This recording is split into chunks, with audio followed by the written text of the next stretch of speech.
سیاه اومدم خارزار شدم در دولتی روز مردی کار شدم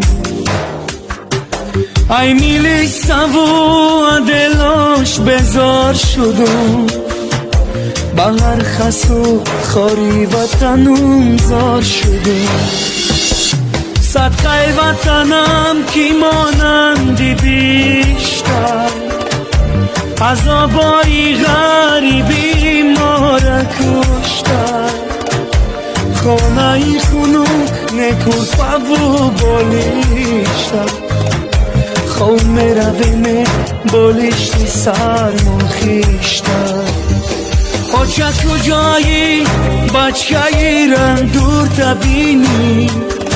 خزی بیایی ای بچه‌ی زور تبینی